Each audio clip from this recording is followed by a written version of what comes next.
Red button दबाकर channel को subscribe करें, बेल आइकन के निशान को ज़रूर क्लिक करें ताकि आपको हमारे आने वाले वीडियो की जानकारी नोटिफिकेशन के माध्यम से मिल सके। वेलकम दोस्तों, आपका आपके अपने यूट्यूब चैनल वकील की राय से में स्वागत है। दोस्तों, आज की वीडियो में हम इस बारे में चर्चा करेंगे कि एक मुस्लिम महिला की मृत्यु के पश्चात उसकी संपत्ति किस प्रकार से उसके वारिसों में बटेगी। इस बारे में हम चर्चा करेंगे, इस बात को समझेंगे कि उसके वारिसों में किसका कितना हक उसकी प्रॉपर्टी में उसकी मृत्यु के पश्चात यानी उसके मरने के बाद होगा। दोस्तों, भारत के संविधान के द्वारा हर भारतीय नागरिक को उसके धर्म के अनुसार अपने फैमिली मैटर्स के बारे में व्यवस्था करने का अधिकार दिया गया है।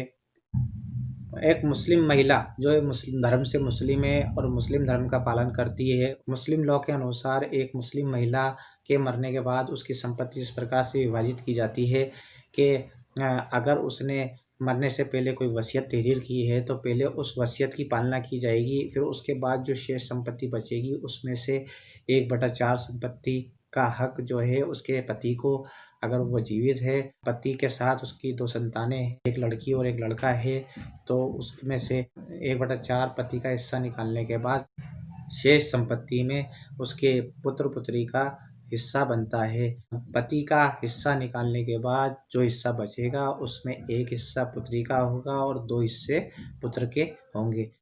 मुस्लिम कानून में ये व्यवस्था की गई है कि अगर कोई मुस्लिम महिला अपने पीछे कोई संपत्ति छोड़कर मरती है और उस संपत्ति के बारे में वसीयत के माध्यम से कोई व्यवस्था नहीं की गई है तो उस संपत्ति में 1/4 हिस्सा उसके पति का और शेष संपत्ति उसके पुत्र और पुत्रियों में बांटी जाएगी। हम इस बात को इस प्रकार से समझ सकते हैं कि एक मुस्लिम महिला ने अपने पीछे एक संपत्ति छोड़ी है और अपने पीछे एक पति, एक पुत्र और एक पुत्री छोड़ी है, तो उसकी संपत्ति इस प्रकार से बांटी जाएगी कि उसकी पूरी संपत्ति जो है उसमें 1/4 हिस्सा उसके पति का निकाला जाएगा।